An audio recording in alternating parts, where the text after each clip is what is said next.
हिंदू धर्म में एकादशी तिथि का विशेष महत्व माना जाता है।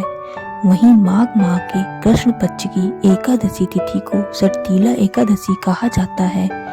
इस दिन भगवान विष्णु की पूजा और व्रत करने से मोक्ष की प्राप्ति होती है। सटतीला एकादशी व्रत में भगवान विष्णु को तिल से बने पकवानों का भोग लगाने से शुभ फल की प्राप्ति होती है। इस बार सटतीला एकादशी व्रत 28 जनवरी दिन शुक्रवार को रखा जाएगा। सटतीला एकादशी के दिन भगवान विष्णु की पूजा का विधान है। ज्योतिष के अनुसार सटतीला एकादशी पर तिल का विशेष महत्व होता है।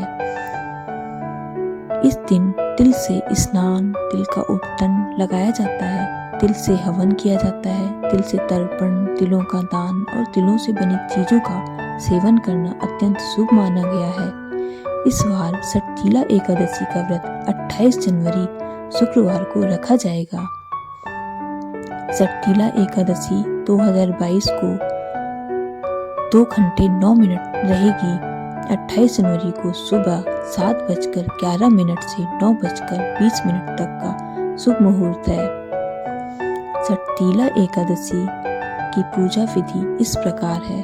प्रातः काल स्नान के बाद भगवान विष्णु की पूजा करें और उन्हें पुष्प, धूप आदि अर्पित करें। इस दिन व्रत रखने के बाद रात को भगवान विष्णु की आराधना करें। साथ ही रात्रि में जागरण और हवन करें। इसके बाद द्वादशी के दिन प्रातः काल उठकर स्नान के बाद भगवान विष्णु को भोग लगाएं और पंडितों को भोजन कराने के बाद स्वयं अन्न ग्रहण करें। सटतीला एकादशी की पौराणिक कथा के अनुसार धार्मिक मान्यता है कि एक समय नारद मुनि भगवान विष्णु के धाम वैकुंठ पहुंचे। वहां उन्होंने भगवान विष्णु से सटतीला एकादशी व्रत के महत्व के बारे में पूछा। नारद जी के आग्रह पर भगवान विष्णु ने बताया, प्राचीन काल में पृथ्वी पर एक ब्राह्मण की पत्नी रहती थी। उसके पति की मृत्यु हो जा चुकी थी। वह मेरी अनन्य भक्त थी और श्रद्धा भाव से मेरी पूजा करती थी। एक बार उसने 1 महीने तक व्रत रखकर मेरी उपासना की। व्रत के प्रभाव से उसके शरीर तो शुद्ध हो गया, परंतु वह कभी ब्राह्मण एवं देवताओं के निमित्त अन्नदान नहीं करती थी। इसलिए मैंने सोचा कि यह स्त्री वैकुंठ में रहकर भी अतृप्त रहेगी। अतः मैं स्वयं एक दिन उसके पास भिक्षा मांगने गया।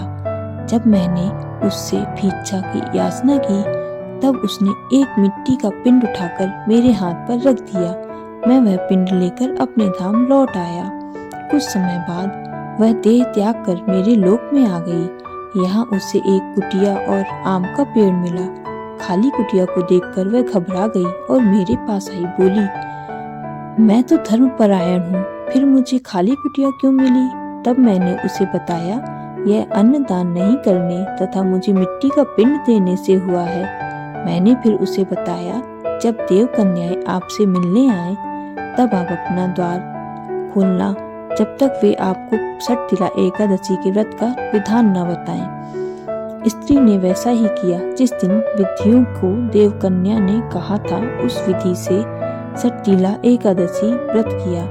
व्रत के प्रभाव से उसकी कुटिया अन्न धन से भर गई। इसलिए हे नारद, इस बात को सत्य मानो कि जो व्यक्ति इस एकादशी का व्रत करता है और तिल एवं अन्न दान करता है, उसे मुक्ति और वैभव की प्राप्ति होती है।